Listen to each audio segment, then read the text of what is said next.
Como seu filho vai lembrar da infância, segundo a ciência das memórias? É sobre isso que este vídeo vai falar.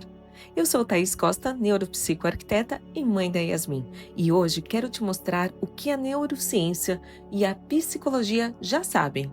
As lembranças mais fortes que seu filho vai carregar não estão nas grandes viagens, nem nos brinquedos que você escolheu com tanto carinho, mas nas sensações que ele viveu ao seu lado. O cérebro de uma criança grava o mundo por meio de emoção. O cheiro da sua pele, o som da sua voz, a luz do quarto, quando você o acalma. Tudo isso se transforma em códigos emocionais que moldam a forma como ele vai se sentir seguro, amado e confiante no futuro. São memórias invisíveis, gravadas não pela mente racional, mas pelo corpo e pelo ambiente que cercam. É sobre isso que você vai entender hoje como cada gesto, palavra e atmosfera da casa se tornam registros que o seu filho levará para a vida inteira.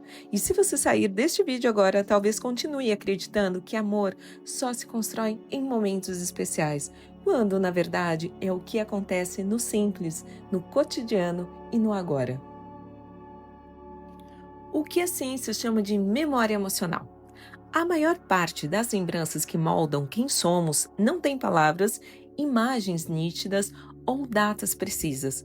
São sensações, fragmentos de emoção guardados no corpo antes mesmo que o cérebro racional aprenda a organizar o tempo. É isso que a neurociência chama de memória emocional, a forma mais primitiva, duradoura e influente de registrar o mundo. Ela é a base de todas as outras memórias e o alicerce sobre o qual se constrói a personalidade. Enquanto a memória cognitiva depende da linguagem e da repetição consciente, a memória emocional se forma nas profundezas do sistema límbico, especialmente ali na amígdala e no hipocampo, bem aqui atrás da cabeça, sabe? Estruturas que processam sensações e associam experiências a sentimentos de prazer, medo, segurança ou ameaça. Antes de uma criança aprender a falar, ela já aprendeu a sentir, e é por meio dessas sensações que o cérebro dela decide o que guardar como referência de vida. Pesquisas na área de psicologia do desenvolvimento mostram que as experiências vividas entre o nascimento e os 7 anos formam um núcleo emocional que sustentará as reações automáticas da vida adulta. Uma casa onde há previsibilidade, afeto e tom de voz acolhedor envia mensagens químicas de segurança. Em resposta, o cérebro libera dopamina e ocitocina, que são os neurotransmissores responsáveis pelo bem-estar, pelo vínculo e pela confiança. Já ambientes marcados por gritos, tensões constantes ou imprevisibilidade, vai gerar o oposto, vai gerar picos de cortisol e adrenalina, que reforça circuitos de defesa e alerta o tempo inteiro. E o resultado disso? Uma criança que aprende a viver com o corpo em prontidão, mesmo quando não há perigo real. A ciência das memórias emocionais explica por que duas pessoas criadas na mesma família podem ter percepções diferentes na infância. Isso aconteceu comigo e com meu irmão. E se você tem irmão, pode perguntar para ele ou para eles e você vai ver como é diferente a forma como eles lidam com a mesma situação, a percepção que eles tiveram no mesmo caso.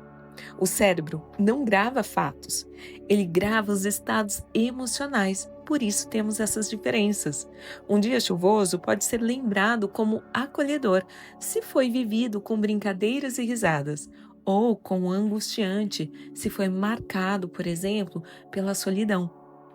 A experiência é a mesma, mas o registro emocional que muda tudo.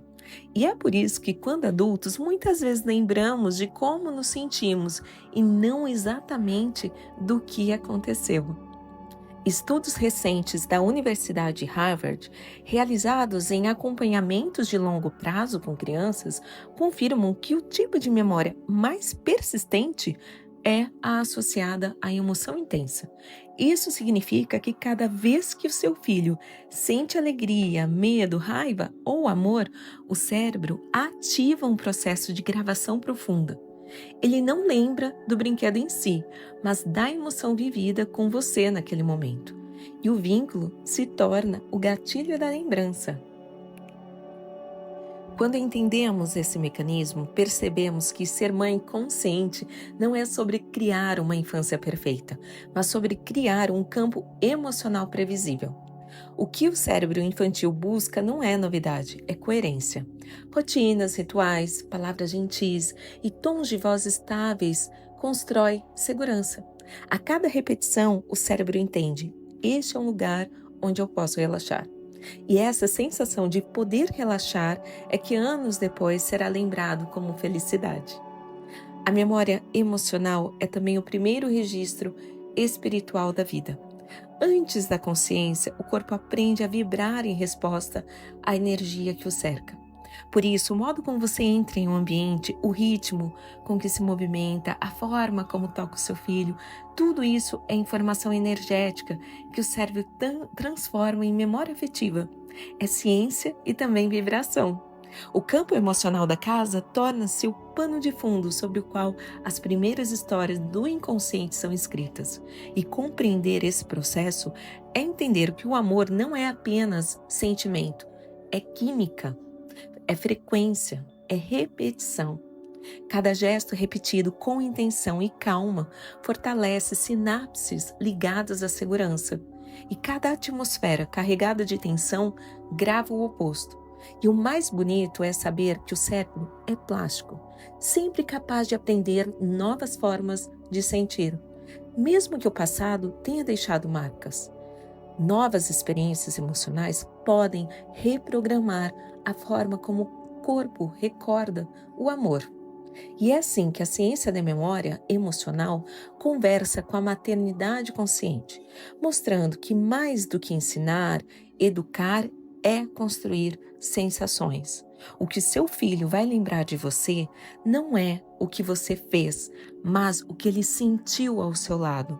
Porque no fundo, a infância não é uma sequência de eventos, é um clima emocional. E a lembrança que permanecerá será sempre a que o fez sentir que o mundo e você eram um lugar seguro para existir. Como um ambiente grava memórias no corpo? O ambiente em que uma criança cresce é o primeiro livro que o corpo aprende a ler. Cada cor, cada textura, cada som e temperatura se transforma em linguagem neurológica. O cérebro humano não separa o que é externo do que é interno, pelo menos não nos primeiros anos de vida. E ele traduz o espaço em sensação.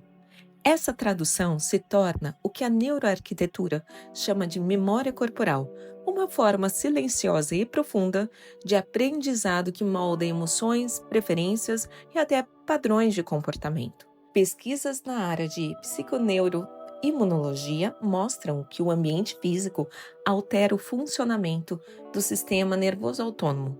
Quando uma criança está em um espaço harmonioso, com iluminação suave e sons previsíveis, o corpo interpreta esse cenário como seguro. O ritmo cardíaco desacelera, o cérebro libera serotonina e a respiração se expande. Essa sensação é gravada como bem-estar.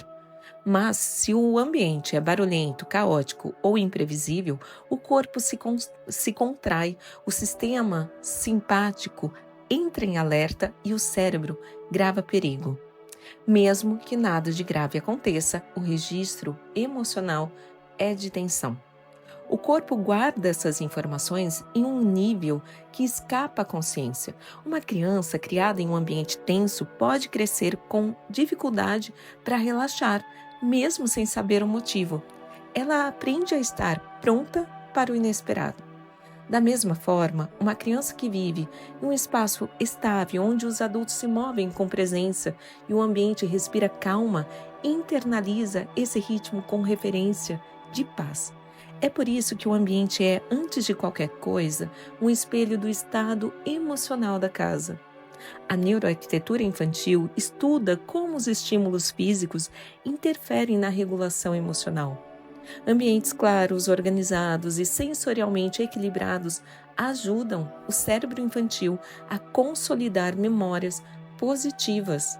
A previsibilidade visual é uma forma de carinho. O excesso é uma forma de ruído. O cérebro precisa de espaço para descansar, e o descanso visual é tão importante quanto o sonoro. Por isso, quando o ambiente é coerente, ele se torna o primeiro mediador de segurança. E o mais fascinante é que o corpo não distingue a memória física da emocional. O cheiro de um sabonete, o barulho de uma janela batendo, a luz entrando por entre as cortinas, tudo se combina como uma impressão digital emocional. Anos depois, esses detalhes reaparecem como lembranças de infância. E o que será lembrado não é o objeto, mas a sensação. O cérebro associa o espaço à emoção que ele continha. Quando entendemos isso, percebemos que decorar um quarto infantil não é apenas uma questão estética, mas uma forma de cuidado neurológico. Cada cor, textura e som comunica algo ao corpo da criança. A pergunta é: o que o seu ambiente está dizendo? Se ele comunica pressa, confusão ou excesso, ele vai gravar agitação. Se ele comunica leveza, ordem, acolhimento, ele vai gravar amor. O ambiente é a primeira história que o corpo aprende, e essa história ecoa por toda a vida. O papel das microexperiências diárias. A infância não é feita de grandes eventos, mas de microexperiências. São elas que formam o tecido invisível da memória emocional. O cérebro da criança registra aquilo que se repete: o cheiro do café da manhã, o som da casa acordando, a frase dita todas as noites antes de dormir. Esses detalhes constroem previsibilidade, e a previsibilidade é o alicerce da segurança interna. Estudos sobre o desenvolvimento infantil revelam que o cérebro é um órgão de padrões. Ele busca constância para se organizar. Quando as microexperiências seguem um ritmo, como o toque suave ao acordar ou o ritual da boa noite, o corpo entende que o mundo é confiável. Esse entendimento se transforma em estabilidade emocional. Mas, quando o cotidiano é irregular, cheio de variações abruptas de humor, sons e ritmos, o cérebro grava o contrário. O mundo é imprevisível, e o imprevisível é traduzido como ameaça. Essas microexperiências também ensinam o significado de amor. Uma palavra dita com doçura, com um olhar paciente, uma pausa para escutar, tudo isso gera microdoses de ocitocina, fortalecendo o vínculo. E quando mais o cérebro associa rotina e prazer, mais fácil se torna acessar memórias positivas. É assim que o dia a dia se transforma em herança emocional.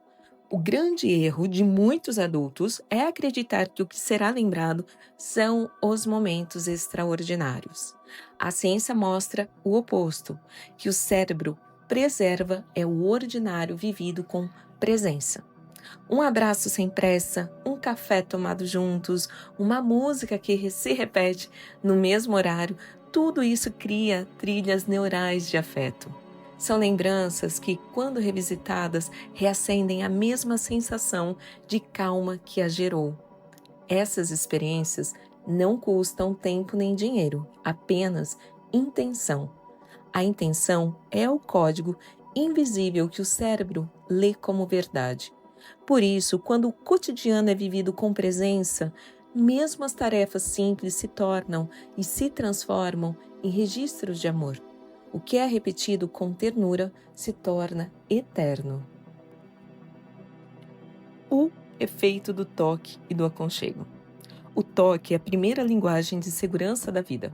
Antes de compreender palavras, o bebê reconhece o toque como um sinal mais puro de existência. O contato pele a pele ativa o sistema vagal, reduz batimentos cardíacos e libera ocitocina, o hormônio do vínculo e da memória afetiva. Pesquisas mostram que os bebês que recebem mais contato físico têm níveis mais baixos de cortisol e maior capacidade de autorregulação emocional. Mas o toque não é apenas físico, é energético. Quando o toque vem com presença e ternura, o corpo grava confiança.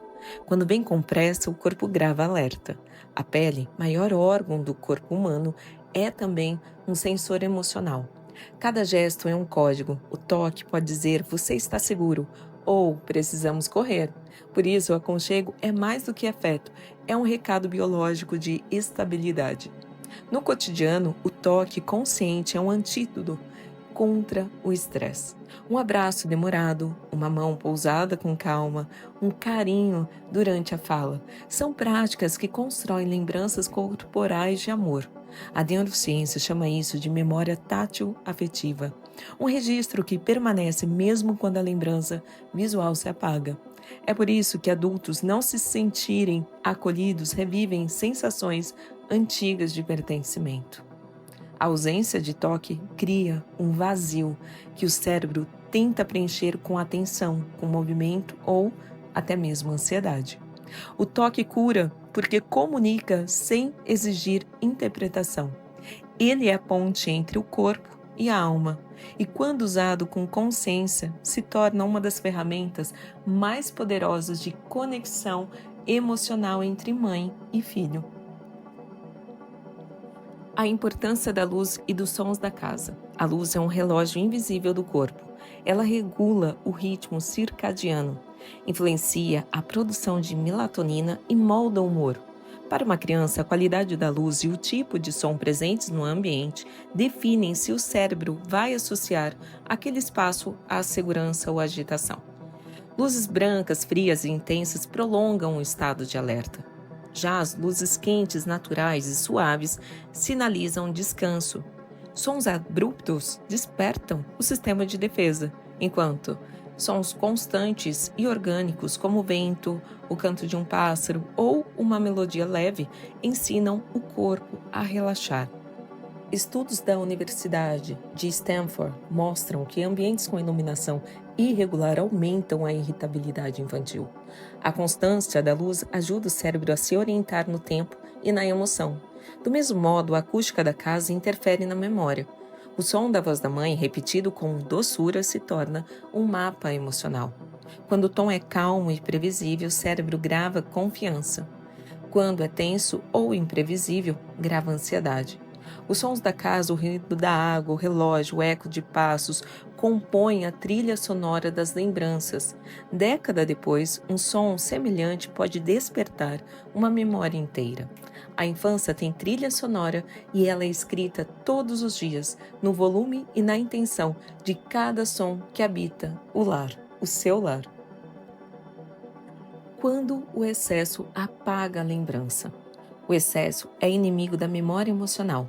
Quando tudo é intenso, cores, ruídos, estímulos, o cérebro infantil entra em modo de defesa e deixa de registrar as experiências. A neurociência explica que o córtex pré-frontal, aqui na frente mesmo da testa, responsável por organizar informações e dar significado às vivências, precisa de espaço e pausa para consolidar lembranças. Em ambientes saturados, o cérebro prioriza a sobrevivência e não o aprendizado.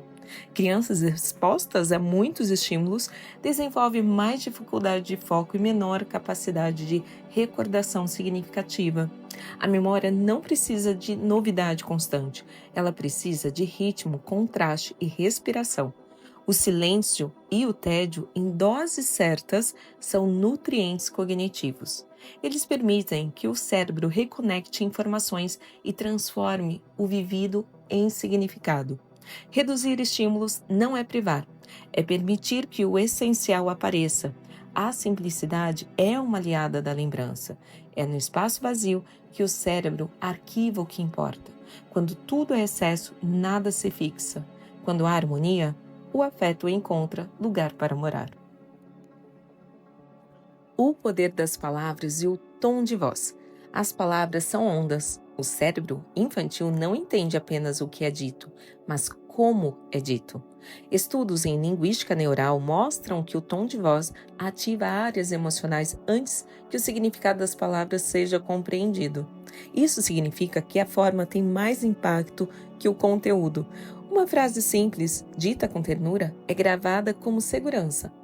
A mesma frase com irritação é registrada como ameaça. O tom de voz é o primeiro código linguístico da criança sobre o mundo. Ele ensina se o amor é previsível ou instável. A repetição de tons acolhedores constrói uma ponte neurológica de calma. Gritos e variações bruscas de voz desorganizam essa ponte. A criança não se lembra das palavras, mas se lembra de como se sentia quando elas foram ditas. Quando o lar se torna um espaço de fala consciente, o som da voz transforma-se em abrigo. É a vibração da linguagem que o corpo guarda como memória. Falar como presença é, antes de tudo, educar com energia. As lembranças inconscientes que moldam o adulto. Nem todas as lembranças são conscientes. As mais profundas são inconscientes, formadas quando o cérebro ainda não tinha linguagem para nomear o que sentia.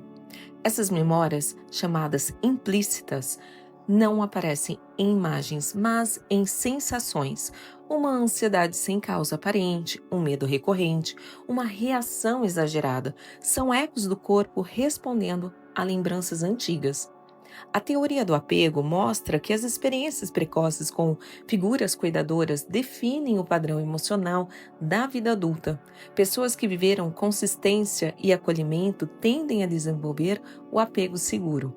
Já quem cresceu entre rupturas e tensões tendem a buscar controle ou evitar a intimidade. Tudo isso nasce de memórias que o cérebro não narra, mas ele revive. Curar essas memórias começa quando tomamos consciência de que o sentimento nem sempre pertence ao presente. A maternidade consciente é a oportunidade de interromper ciclos. Ao oferecer estabilidade emocional ao filho, você ensina ao próprio corpo que o amor pode ser, sim, seguro. A espiritualidade e o campo energético das memórias. Cada emoção tem uma vibração. E o campo energético da casa é o primeiro espaço vibracional que o bebê conhece. A física quântica, aplicada à neurociência, demonstra que os estados emocionais humanos alteram frequências eletromagnéticas. Quando a mãe vibra em calma, o campo do lar se organiza. Quando vibra em tensão, o campo se fragmenta. A criança, ainda sem filtros energéticos, absorve esse campo como linguagem. A espiritualidade ensina o que a ciência começa a comprovar. Memórias não são apenas neurológicas, mas também vibracionais. Elas se inscrevem na energia do corpo. Quando o lar vibra em presença, amor e gratidão, o espaço se torna terapêutico. A atmosfera vira abrigo. Cuidar da energia é tão importante quanto cuidar do ambiente físico. O tom das conversas, a intenção das ações, a qualidade das pausas, tudo influencia o campo que o filho vai registrar como casa.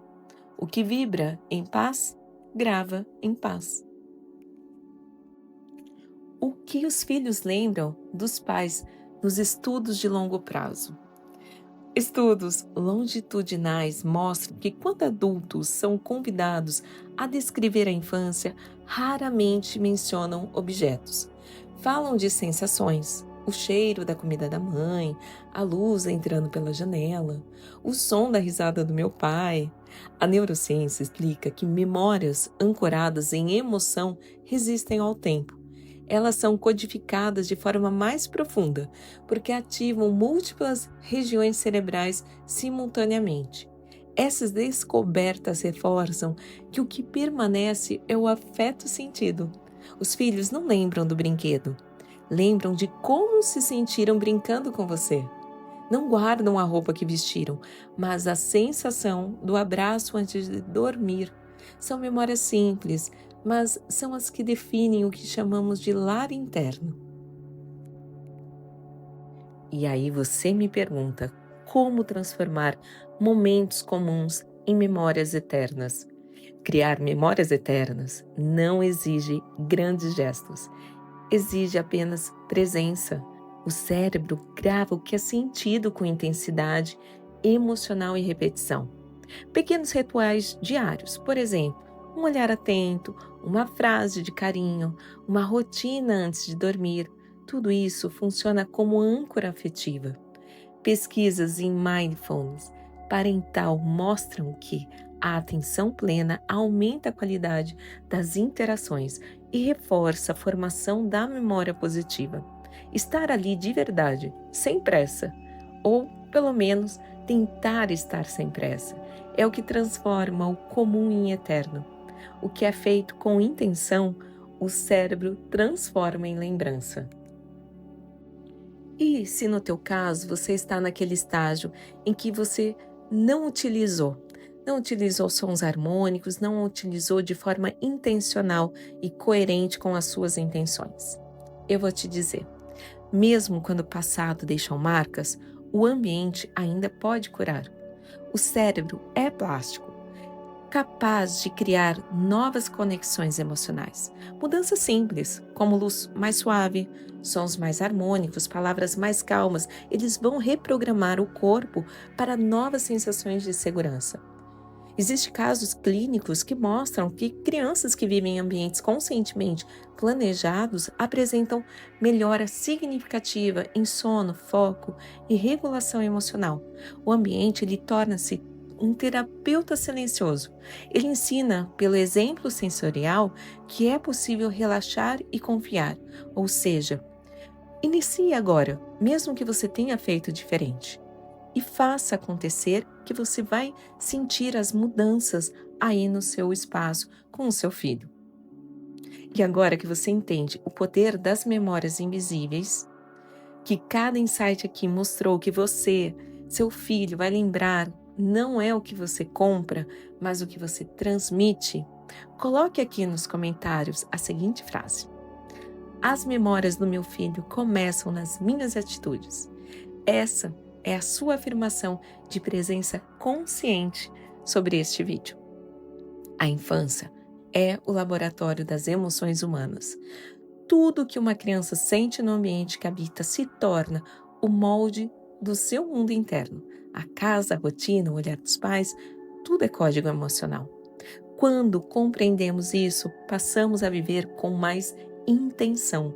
Entendemos que a maternidade não é sobre controle, mas sobre coerência entre o que sentimos e o que transmitimos. O legado que você deixa não está nas paredes pintadas, mas na vibração que permanece nelas. O tempo vai passar, os brinquedos vão se perder, as fotos vão desbotar, mas a sensação de ter sido amado nunca se apagará. Essa é a memória que estrutura o ser. E cada gesto seu, agora, é uma semente desta lembrança.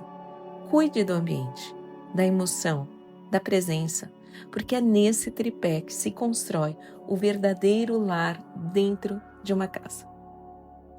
Um grande abraço de mãe para mãe.